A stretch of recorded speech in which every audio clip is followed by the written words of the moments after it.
Welcome in to Daily Faceoff Live, your go-to source for everything hockey. Live every weekday at noon Eastern.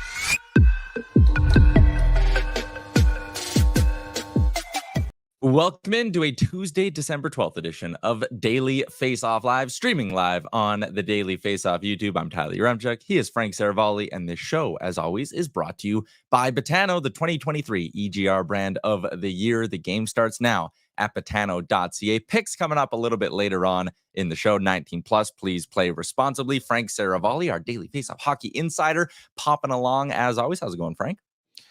Pretty good. Sounds like some positive news, I guess, for the most part on Chris Tanev early this morning for the Calgary Flames. He won't play in Vegas tonight, but I'm told he woke up feeling pretty good. And at least the early indication is that this is not expected to be a long-term thing for the Flames.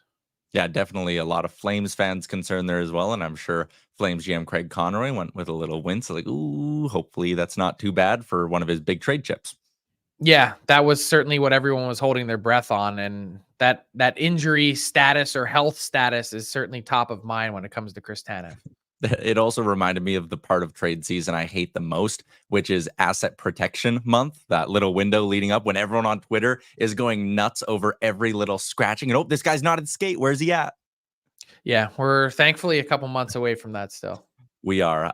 Let's talk about what we saw on the ice last night. A great moment out on Long Island, Frank, as John Tavares hits 1,000 career points in the building where his career started, and a massive goal as well for the Toronto Maple Leafs as you get a look at Tavares' career stats. But it's one of those moments where you're like, man, if you don't believe in hockey gods, I mean, getting an assist on the game-tying goal to hit 1,000 in New York, the way Tavares did it, it really was storybook.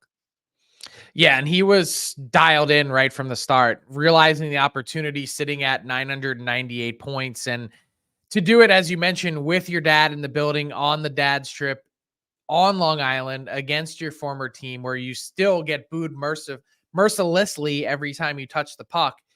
I love it. I love every aspect of it. It was so cold-hearted. And for John Tavares, he just goes about his business. He's really the model of consistency when it comes to the NHL. Take a look at his numbers, and you look at his draft class 2009. I think maybe a couple years ago, and maybe still a good debate now. Which one would you pick first overall, John Tavares or Victor Hedman, if you could redo it? And some might go for the Norris Trophy winning defenseman who has a couple Stanley Cups, but it's hard to argue with where John Tavares is at and the production and how consistent he's been even since arriving in Toronto. I know a lot of people have question marks about that contract and how it sort of jams up the Leafs and their salary cap picture, but he's got almost 100 more goals than anyone else, 30 some more assists than anyone else in his draft class. He's played the most games, he's got the most points, and he's certainly been one of those guys that every night you know what to expect. I love the fact that it just all came together for him in a magical moment. Yeah, we have the clip of his dad celebrating in the stands, which, I mean, it's heartwarming, right? No matter what age, what level, you never get tired of watching your boy do good things on the ice. So that was really great as well. Fair or foul, though, on Islanders fans still booing Tavares even when they did the congratulatory 1,000 point thing. Totally fair. No one said sports fans need to be rational. And more than that, it even feels rational that you have that visceral reaction. This is someone that was a homegrown talent, a huge part of your franchise for so long. You can feel good and also still boo him at the same time. And when he decided to walk away in just about any other major U.S. sports market, for the test of time, that player will be persona non grata when you come to free agency, your team bids to keep you, and you decide to go somewhere else. That's okay, and there's nothing wrong with it. Yeah, that's my answer is always it's not that deep, like it's sports, right? You don't like that the guy left your team, you'll boo him. There will come a point in 15, 20 years where Tavares is welcome back to Long Island and they do the whole feel good mushy thing. It happens. Vince Carter in Toronto kind of went through a similar thing, right? Like it just happens. It's not that deep. Let's stick with the theme of first overall picks though, Frank. Tonight on ESPN, a big matchup, and the first matchup between Connor and Connor, McDavid and Bedard. And if you get a look at how Connor Bedard's career has started, a little bit slower pace-wise behind Connor McDavid and his first 27 career NHL games. Something Guess to if you want to remember. look just at points, I mean, look at the goals. Yeah, the goals he has passed him. And another thing, too, that I think kind of favors Bedard a little bit is, remember, McDavid was hurt by his 13th game. And in those first 13 games of his career, he was under a point a game, 12 points in those 13. Then he came back and had the 3-point night against Columbus and all of that. But I think for Bedard, he absolutely gets an A+ for the first 27 games of his NHL career. The way he's continually gotten better as well is impressive.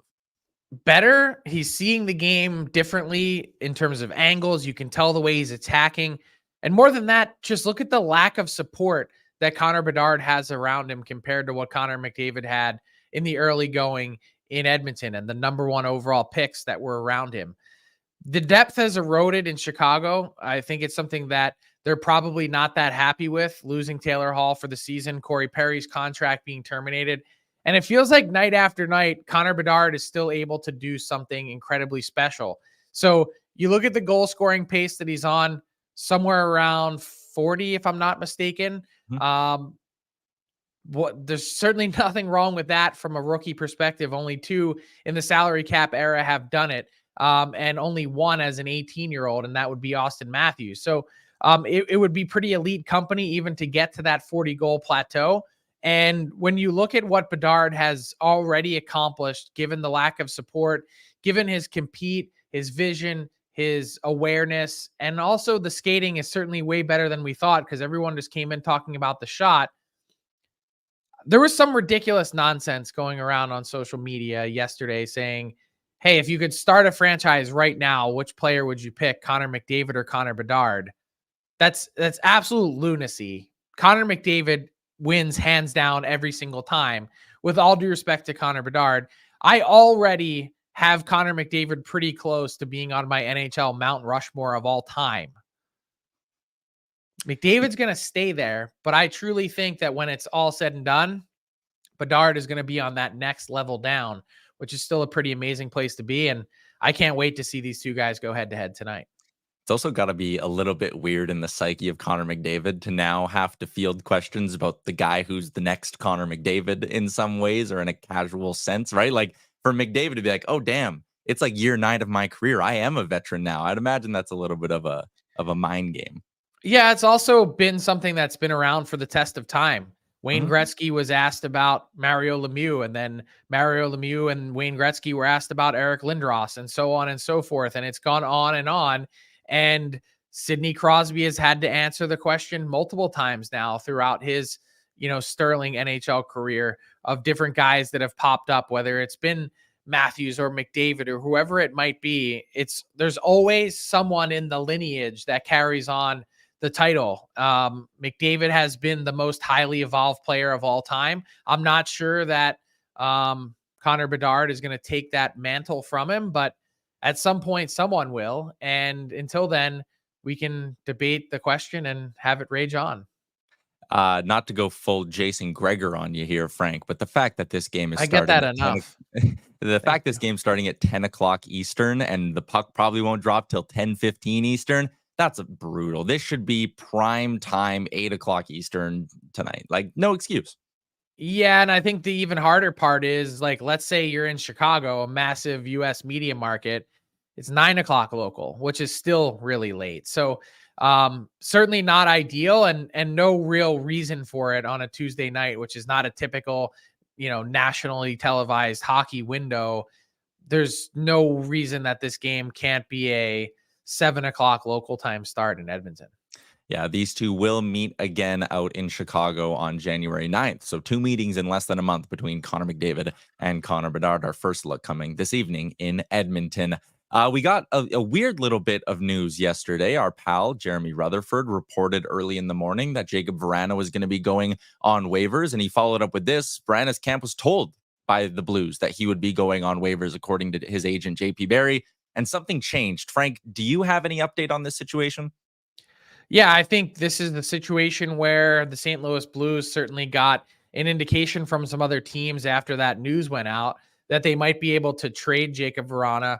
And I'm not sure it's necessarily about getting something in return, but if they could retain half, potentially they could get something small out of it.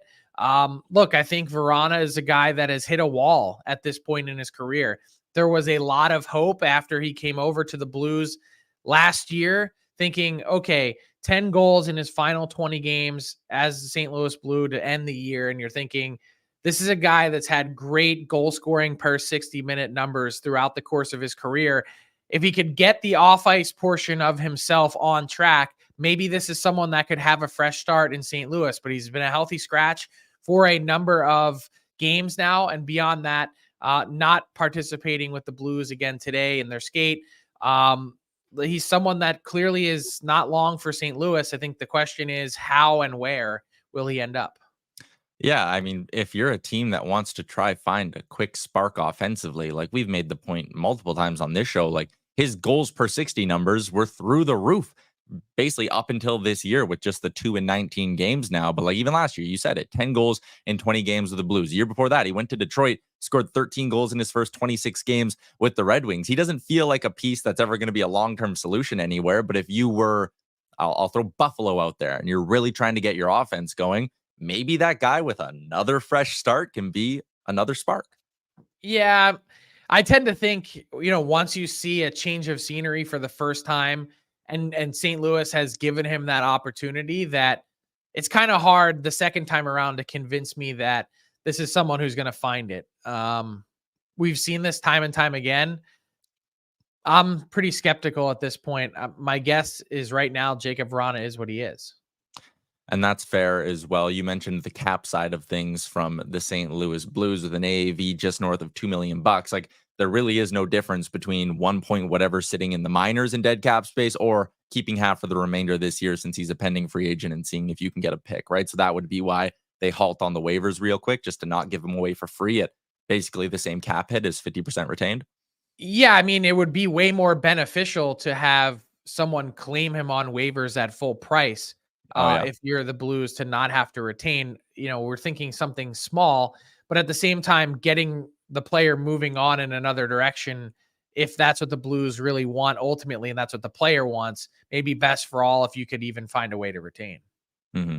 We are live on the Daily Faceoff YouTube, where we are looking for some hashtag AskDFO inbox questions. Couple good ones in there already, but still looking for more. We're also going to be joined by Jordan Hall, who covers the Philadelphia Flyers, in a couple of minutes. But first, Frank, a little this or that on a Tuesday. A couple of little headlines from around the NHL I want to pick your brain about. You see Alex Ovechkin down at the bottom there. So why not start with the gray-haired Great Eight, who's off to a bit of a sluggish start this season? I'm going to lump him together with Trevor Zegras, who only has 2 points in 12 games this year. Frank, I know Zegras is injured, but which star's disappointing start has been the most disappointing?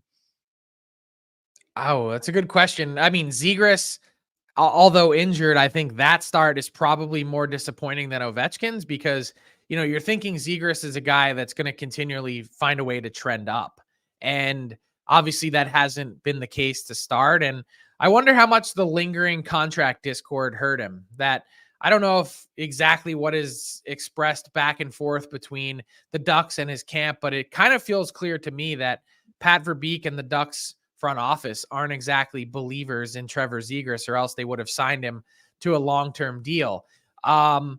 That said, Alex Ovechkin and his start this year has been fascinating. And to me, it's not really necessarily just a stat or shooting percentage thing. It's more an eye test thing. Because you watch Ovechkin and Father Time remains undefeated. That's the truth. But when you watch Ovechkin really closely this year, his skating is nowhere near a level that it should be at. And now I think he's had a hard time getting open to find those looks. If you're not getting to the spot, your shooting percentage naturally is going to suffer as a result. So Ovechkin's shooting percentage is cut in half to this point this year. And I don't know. I'm not certain that he shakes out of it like he always has and gets back to the level of scoring at a 35 to 40 goal pace. And as Matt Larkin wrote on dailyfaceoff.com today, the numbers begin to get a little fuzzy. The math does, unless you just assume that he's going to play until he absolutely breaks that record. Yeah, that's what I was gonna say. Like maybe Ovi just sticks around for like 5 20 goal seasons and just tries to plow his way into it. But you're right, the numbers really don't work in his favor if he has a 20 goal season compared to the 35 plus we usually pencil him in for. A couple more quick ones for you here, Frank. Let's flash up the Central Division standings. You're this or that for this one. What is more surprising to you? The Winnipeg Jets being right near the top of the division and in the first spot if you sort by points percentage, or the Arizona Coyotes holding a playoff spot? If you had those two facts presented to you at the beginning of the year, which one would have been more surprising? It would definitely be the Jets. And look, this is probably going back to the way we thought about the Jets in the summer until Scheifele and Hellebuck signed those long-term extensions that really surprised the heck out of everyone. I wasn't sure where this Jets team was trending. And even after those extensions, I still wasn't sure that this team was good enough to compete this year, let alone to be at the top of the standings by points percentage over Colorado and Dallas, who I think are two authentic Stanley Cup contenders. So when you look at the Jets and really how good they've been defending, keeping pucks out of their own net, they're sixth in the league in goals against. Connor Hellebuck has been unconscious in his last 10 games at a .936 save percentage.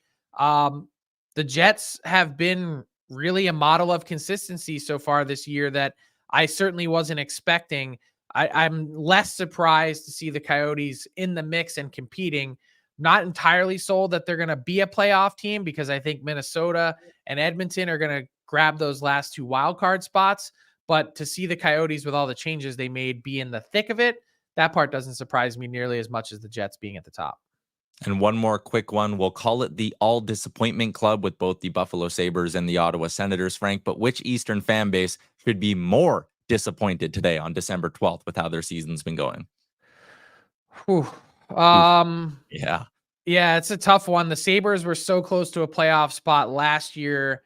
I'm going to lean Buffalo because here's the thing about Ottawa is they have a ton of games in hand. You look at their goal differential, that seems to be certainly better than a lot of other teams that are in a similar spot. I think the Sens have more upside to get where they're going. I think the Sabres have some belief, but I've had a hard time seeing it all come together for the Sabres this year at a time when both these teams should have been taking bigger steps than they have this year. We were all expecting Buffalo, Ottawa take big steps forward in the East. Instead, Philly took a big step forward in the East. We're going to get into that with our big segment and welcome in Jordan Hall. The All 32 is, as always, delivered by DoorDash, where for a limited time, our Canadian listeners can get 25% off and zero delivery fees on their first order of $15 or more. All you need to do is download the DoorDash app and enter the promo code NATION25, all caps on Nation. Make DoorDash your holiday hack this holiday season. Jordan Hall covers the Philadelphia Flyers for NBC Sports Philadelphia. Jordan, thanks for giving us some time today, and we'll just jump right into this. This Flyers team is sitting in a playoff spot. A lot of people thought they'd be sitting in a lottery spot. What's been the most surprising part of the first 6 to 7 weeks of this season from your perspective? Yeah, really kind of how quickly everything came together for them. They have a lot of good elements. I always thought they had some better ingredients than they got credit for. They have a lot of players that are 25 and younger, players with upside, players that are getting better. And they've been competitive every night. And I think that's what the new management really wanted to see was a team that was competitive every night, would bring fans back into the building. And because they really, over the last 2 to 3 years, they've been in a fight with their fans to get them to the building and interested in the team again. So far, they've been competitive. They have young players in the lineup. They have a really good goalie in Carter Hart, and their defense has been exceeding expectations by a lot. And that's made for a team that's in it every night, that's not getting blown out, and is in a playoff spot right now, which no one expected whatsoever. Yeah, so Jordan, the compete has been evident, but I think from a big picture, 30,000-foot view, my question is, where do the Flyers go from here? Because Danny Briere took over as GM and sort of acknowledged right out of the gate that this team was heading into a rebuild. Is there any chance that the way this season has unfolded maybe allows them to change course in terms of how they're thinking and viewing things? So Danny Briere has said that the plan has not changed, and they still want to focus on the future. They want to build teams that are going to be contending year in and year out, going for multiple runs, not just one. that'll be the really tough decision for him. Is they've put together a locker room that is really cohesive. They get along. John Tortorella has absolutely put his imprint on the locker room. In year one, he couldn't really do that. In year two, the off season prior to this one, this season, he had a chair at the table, and he absolutely had say on who they were bringing in and who was leaving. So right now, you have an ultra competitive coach in John Tortorella who understands it's a rebuild, but is absolutely wanting to win every single game. I think they're going to still make future-centric decisions, especially when the trade deadline rolls around in March. But I think they need to be cognizant of how well their locker room has meshed and some of the players that they're probably going to be looking to move at the deadline. One that comes to mind is Nick Seeler. He is absolutely beloved in the locker room. He is a team-first guy, and he's playing the best year of his entire career. He's playing over 4 minutes per game than what he had been prior in his career. He's a plus 14, and he stands up for his teammates. I think if they were to move him at the deadline and if they were still in contention, I think that would bother some players. So I think they really need to keep a real sense of and have a pulse of where their locker room is and how closely they are to a playoff spot. I think if they're a fringe playoff team, they're going to be selling, but I think they have a chance to really make it interesting and really make it difficult on Danny Briere. Kind of similar to what Frank and I have talked about in the past couple of weeks of the team like Vancouver is at some point the math just starts to work in your favor, right? Like if you're sitting, 5-6 points up on a playoff spot by middle of January, end of January, all of a sudden it's like, okay, playing 500 could almost get you in at that point, which will certainly make it interesting, right? Absolutely. And I mean, don't get me wrong, it's somewhat of a small sample size. They're 27 games into the season, but they're also past the quarter mark of the season. They're almost mid-December, and they've had a 5-game winning streak. They're going for 5 again tonight. They've beaten 4 top 10 teams in the league. They've been impressive. Like, they're starting to look like it's not so much a fluke or just a small sample size. And it's really reminding me a lot of 2019-20, which is the last time they made the playoffs. COVID shut down their run. They restarted in the bubble, and they came a win short of going to the East Final. In 2019-20, the year prior, they went through drastic change in their front office. They kind of had a mellow offseason. No one really elicited a lot of buzz in their offseason, and they surprised people. And it's very similar to this year. They go through drastic change in the summer with their front office. They don't have a big flashy offseason. They were not big players in free agency because of the rebuild, and they're surprising people. So it does remind me a lot of 2019-20 when they went on a run and they just didn't have the expectations or the pressure that typically you play with in Philadelphia. Last one I got for you is a bit of a two-parter here. Give me who the team's MVP has been through 27 games, and also give me a player who doesn't get enough love outside of Philly, who's maybe been a more under-the-radar contributor through 27 games. Great questions. I'll say Travis Konechny. He just is there night in and night out. He's their Energizer bunny. He gets in people's faces, and he's scoring at a 40-goal clip. I mean, if last year, if his season isn't cut short by 22 games, he scores 40-plus goals. He's kind of their new leader, almost like a Claude Giroux-like type of leader, a guy that came up with the organization, watched Claude Giroux do it as a captain, and he's now a father of 2. He's married, and I think he's taking on more of a maturity of wanting to lead night in and night out, and he's been there production-wise as well. A guy that I think doesn't get enough love is absolutely Nick Seeler. I think he's well known around the league, and I think contending teams are going to love him at the trade deadline. He's barely making the league minimum. He's on an expiring contract, and he's an absolute linchpin glue guy type for the Flyers. Plus 14, as I said, stands up for teammates. He's really their truest defender on the back end. I would say Nick Seeler, and also Sean Walker has been very under the radar. A guy that was basically a cap dump from the Kings. I don't think the Flyers really were expecting much other than a guy on an expiring contract, and he earned power play time for chunks of the season so far and is playing the best hockey of his career. So 2 veteran defensemen in the 29, 30-year-old range that I don't think had a lot of flair to them, but they're playing really well, and a big reason why the Flyers are where they are. There you go, Jordan Hall. You can find him on Twitter at JHallNBCS. You can find his work with NBC Sports Philadelphia. Thanks for hopping on the show, man. Thanks so much for having me, guys. Really appreciate it.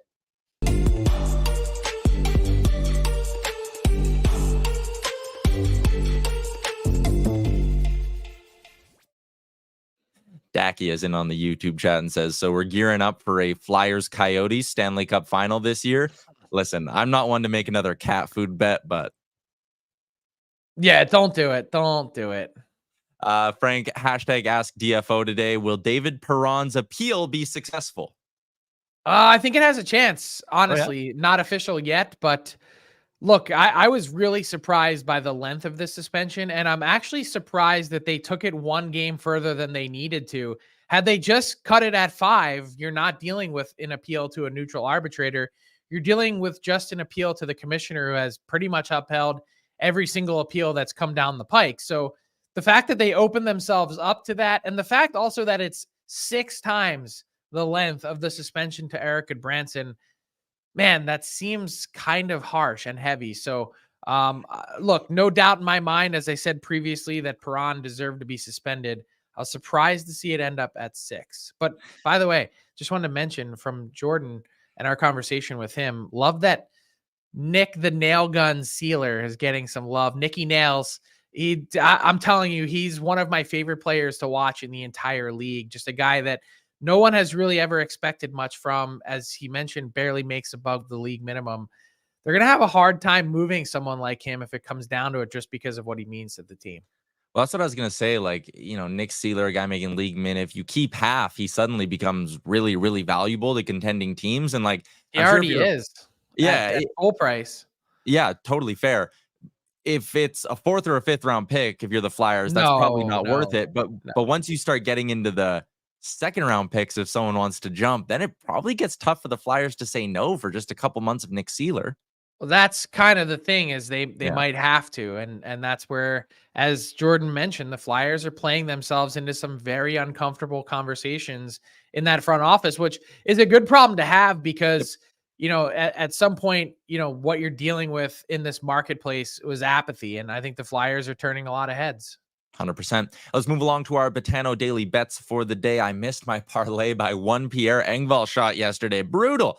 But as always, we look to bounce back this evening. Let's start with this one. You see it. Connor McDavid to record a power play point is almost even money on Betano at -108. If you look at this 7-game heater for the Oilers, Connor McDavid has 7 power play points in that span. He's hit this mark in 5 of the 7 games as well. I like this at almost even money. The Hawks do not have a very good PK, so I think the Oilers will be able to take advantage of things on the power play. And for the second one, my shot prop parlay, it does involve Connor Bedard. I'm staying on theme for the show today. Connor Bedard has been crushing this shot prop as of late. 4 of his last 5, 6 of his last 7. Don't love the price point at -154, so I'm going back to the Matthias Maccelli well. He did hit his mark for me in the parlay yesterday. 3 straight 4-shot games for Maccelli. The line is set at 1.5 tonight. Play these two together at +164, and you got my 2 picks for Betano 19+. Please play responsibly. Frank, we're wrapping up the show with Garbage Time, which is brought to you by Wendy's and the Daily Faceoff Survivor game. You can head to dailyfaceoffsurvivor.com. I won. I survived night 1 thanks to Colorado. Frank, what about you? Yeah, I also survived night 1, and that means tonight, to hang in the race, to get some free food from Wendy's, I'm going with an Arizona win over the Pens, which at last check, only 6% of the participants have chosen. So the Coyotes have been better than the Penguins this season, and I don't really think there's much room for debate with that. This is the first time I've opened up the board on today's slate, and I think I need to do some studying. I can't commit to anything right now. While I mull that over, Frank, what do you got? I was thinking about an Ehlers point as well, but Ehlers has been really underwhelming, a disappointing season for him. And Matthew Tkachuk, only 1% have taken the over 3.5 hits. So I'm thinking that maybe the historical numbers on Tkachuk aren't exactly lining up there. But with Garbage Time, Tyler, they say if you want to win, get a Finn. And it sounds like one of the Finn's dads has committed the ultimate sin, in that Ismo Lehkonen, father of Arturi Lehkonen, was apparently speaking out of school about the offseason training of Mikko Rantanen, and it made his way back to Rantanen heading into the game for the Colorado Avalanche against the Calgary Flames. wasn't happy. And he finished with a goal and 2 assists. And he said afterwards, check it out.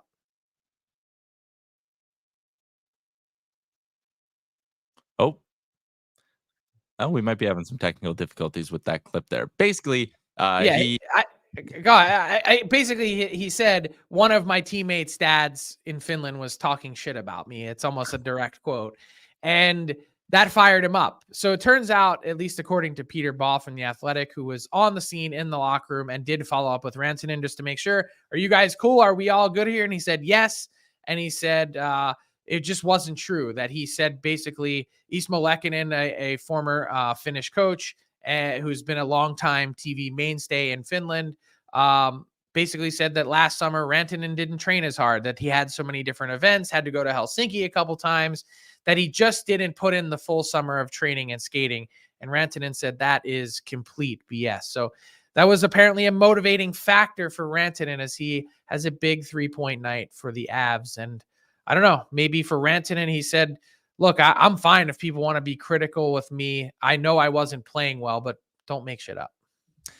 Apologies for the technical difficulties on that one, everybody. But other than that, really solid show. Thanks everyone who tuned in on the Daily Faceoff YouTube. Our new pal Jordan Hall from Philadelphia was excellent as well. So was Frank. So was our producer Gavin Turnick and Pat Puff on the graphics. We'll be back tomorrow, noon Eastern. Chat with you then. Thanks for tuning in to Daily Faceoff Live. Make sure you hit the subscribe button to never miss an episode.